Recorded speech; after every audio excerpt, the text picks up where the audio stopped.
गांव था जहां पर कमला और उसकी माँ रहा करती थी और वे बहुत ही गरीब थे। उनका दिन कोई सूरत गुजर रहा था। एक दिन कमला ओ कमला, सुनती हूँ, जरा इधर तो आना। हाँ माँ, बोलिए, क्या बात है? बेटी, घर पर तो खाने का तो कुछ भी बचा नहीं और राशन बस 1-2 दिन का ही है और मेरी तबीयत भी इतनी ठीक नहीं जो मैं काम पर जा सकूं। उसके बाद कमला सोच में पड़ गई और उसने कहा, माँ क्यों ना हम मोमो और भेल पूरी का ठेला लगाते हैं। बेटी, ये तो तुमने एक अच्छी तरकीब सोची है। पर माँ, हमें इस काम के लिए तो काफी सारे पैसों की जरूरत होगी। बेटी, तुम इसकी चिंता मत करो। अगले दिन कमला की माँ कमला को ढेर सारे पैसा देती है और उन पैसों से वे एक ठेला लगाते हैं। कमला दिन में कॉलेज जाती है और शाम को ठेला लगाती है। एक दिन वहाँ एक सेठ आया और कमला से कहा, हा हा हा, कैसी हो कमला रानी? आज तो तुम बहुत ही सुंदर लग रही हो। ये बातें सुनकर कमला गुस्सा हो गई और उसने कहा, सेठ जी, थोड़ा मुंह संभाल कर बात कीजिए। अरे कमला, तुम तो नाराज हो गई। आखिरकार तुम्हारी शादी तो मेरे साथ ही होनी है ना, और तुम्हारी माँ ने तो मुझसे ढेर सारे पैसे उधार लेके गए हैं, वो कब लौटाओगे? और उसने कहा, सेठ जी, आप यहाँ से चले जाएं, नहीं तो अच्छा नहीं होगा। और उसके बाद सेठ वहाँ से हंसते हंसते चला जाता है और इधर कमला सोच में पड़ जाती है और घर चली आती है। कमला बेटी, क्या हुआ है तुम्हें? तुम इतनी उदास क्यों हो? माँ, क्या आपने सेठ से पैसे उधार लिए थे? हाँ बेटी, लिया तो था। आज सेठ दुकान पर आया था और मुझसे बदतमीजी से बात कर रहा था। माँ, आपने सेठ से पैसे क्यों लिया? अगर हम उसके पैसे नहीं दे पाए तो क्या होगा? अब वे दोनों चिंता में पड़ गए। कमला ने अपने माँ से कहा, माँ, चाहे कुछ भी हो जाए पर मैं उस सेठ से शादी नहीं करूँगी। अगले दिन सुबह कमला कॉलेज ना जाकर ठेला लेकर निकल गई और वो ऐसे ही मेहनत करती रही, पर उसके हाथ उतने पैसे नहीं आए जिससे वो सेठ का पैसा लौटा सके। कमला बहुत निराश हो गई थी और एक दिन वो एक जंगल की तरफ जाने लगी और जाते जाते एक पेड़ के पास जाकर बैठ गई और रोने लगी। थोड़े समय बाद वहाँ एक बूढ़ी औरत आई और उसने कहा, बेटी, क्या हुआ है तुम्हें? तुम रो क्यों रही हो? उसके बाद कमला ने उस बूढ़ी औरत को सारी बात बताई और फिर वो बूढ़ी औरत कमला को कुछ मसाले देती है और कहती है, बेटी, ये मसाले तुम अपनी सामग्री के साथ इस्तेमाल करना। इतना कह कर वो बूढ़ी औरत वहाँ से चली जाती है और इधर कमला अपने घर चली आती है और उसके साथ जो कुछ भी हुआ वह सारी बातें अपनी माँ को बताती है। और उसके बाद कमला की माँ और कमला दोनों मोमो और भेल पूरी बनाते और बेचते लगते हैं और उनका कारोबार चलने लगता है। अरे कमला, वाह, तुम्हारी भेलपुरी तो काफी मजेदार है। और ऐसे ही सब उसकी हाथ से बनी भेलपूरी और मोमोज की तारीफ करने लगे और ऐसे करते करते दिन गुजरने लगे। एक दिन कमला सेठ के घर जाती है। वो सेठ घर पर हो क्या? अरे कमला, तुम हो? आओ आओ, आज मेरे घर कैसे आना हुआ? सेठ, मैं तुम्हें तुम्हारी पैसे लौटाने आई हूँ। अरे वाह कमला, तुमने तो इतनी जल्दी इतने सारे पैसे कमा लिए और मुझे लौटाने आई हो।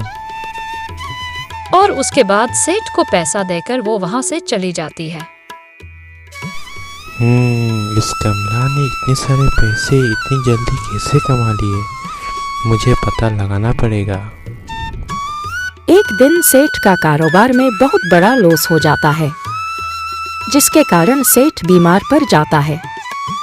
और इधर सेठ की बेटी सेठ से कहती है, पिताजी, देखिए, आज आपकी बुरे कर्मों की वजह से आज हमारी ऐसी हालत हुई है और आप कमला से शादी करना चाहते थे, जो आपकी बेटी जैसी है।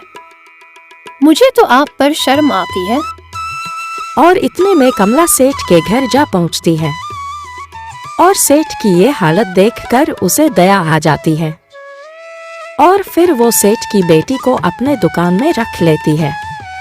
और इधर सेठ उदास होकर और भारी मन से कमला से कहता है,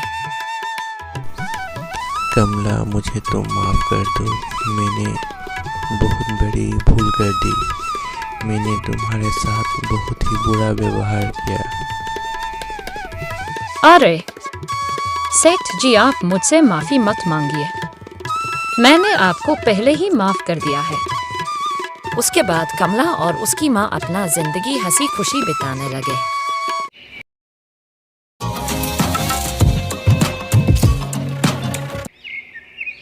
एक गांव में एक पुरानी हवेली थी जो सभी लोगों के लिए एक खौफ का सबब बन गई थी। गांव के लोग कहते थे कि रात की अंधेरे में हवेली से अजीब अजीब आवाजें सुनाई देती थी, जैसे किसी की चीख पुकार रही हो। गांव में एक दिन बाजार का दिन था। रमेश और महेश दो भाई अपना दुकान लगाया करते थे और उस दिन उनको थोड़ी देर हो गई दुकान बंद करने में। रमेश भाई, आज तो हमें बहुत देर हो गए दुकान बंद करने में और अभी काफी रात भी हो गई है। अब हम घर कैसे जाएं? महेश, तुम चिंता मत करो, हम चले जाएंगे। उसके बाद वे दोनों निकल गए और जाते जाते उस हवेली वाली रास्ते के पास जा पहुँचे।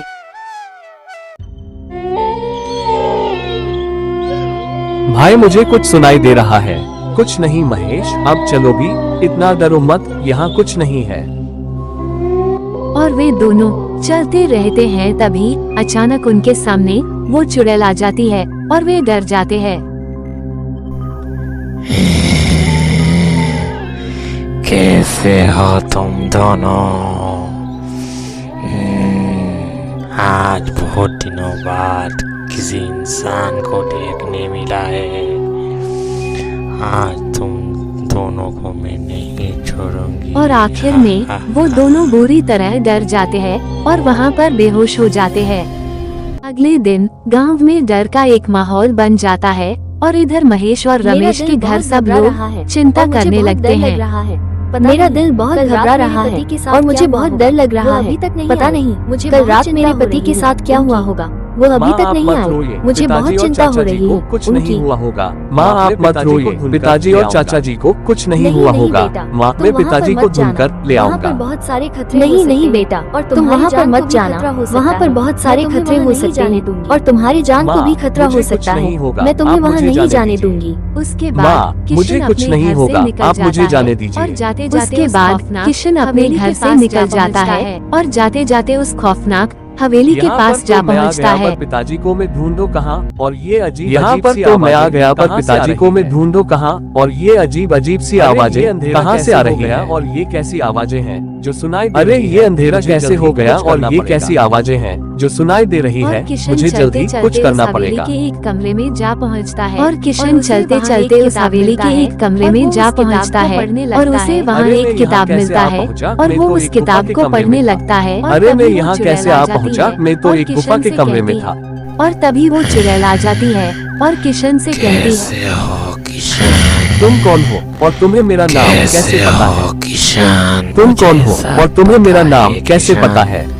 मुझे सब पता है किशन। तुम मेरे पिताजी को छोड़ दो। यहाँ पर क्यों आए हो?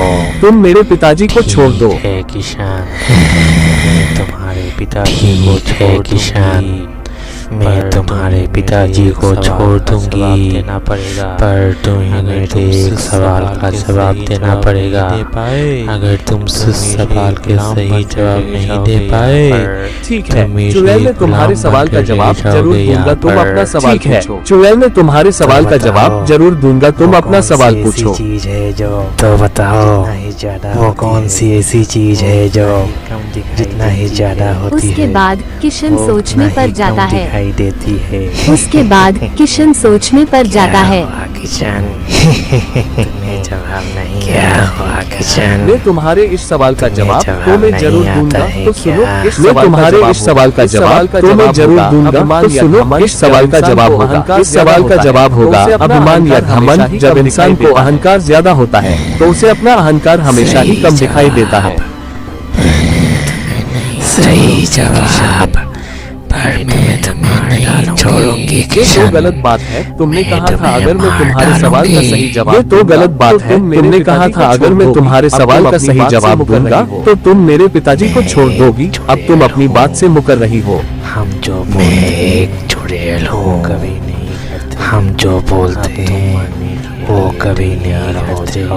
अब तुम उसके बाद वे चुड़ैल किशन के ऊपर हमला करती रहती है। उसके इधर बाद वे किशन चुड़ैल अपने किशन के आप को ऊपर कोई सूरत हमला बचा करती रहा रहती था। है और इधर किशन अपने आप को कोई सूरत बचा रहा था। मैं तुम्हें जला कर राख मुझे कर जल्दी दूंगी। ही कुछ ये करना लो होगा, मेरे नहीं पार तो से ये चुड़ैल बचो। मुझे आज मार ही डालेगी। मुझे जल्दी ही इस किताब को जलाना होगा, नहीं तो ये चुड़ैल मुझे आज मार ही डालेगी। मुझे जल्दी ही इस किताब को जलाना होगा, तभी ही मैं इसकी तेज हमले से बच सकता हूँ। ये क्या हो रहा है? मेरा बदन पिताजी और चाचा जी, आप दोनों ठीक तो हो ना? हम तो ठीक है बेटा। पिताजी और आज तो चाचा तुमने जी, हमें आप बचा लिया, दोनों पर ठीक उस तो चुड़ैल हो का ना? किया हुआ। हम तो पिताजी, ठीक है आप बेटा। उसकी चिंता आज तो मत तुमने हमें कीजिए। बचा लिया, मैंने उस पर उस चुड़ैल का मार किया डाला हुआ। है। पिताजी, आप उसकी चिंता मत कीजिए। मैंने उस चुड़ैल को मार डाला है। अब चिंता उसके की बाद कोई बात किशन नहीं अपने है। पिताजी चलिए और अब हम चाचा घर जी चल को दें। साथ लेकर उसके अपने बाद घर की किशन तरफ अपने जाने पिताजी लगता और है। चाचा जी को साथ लेकर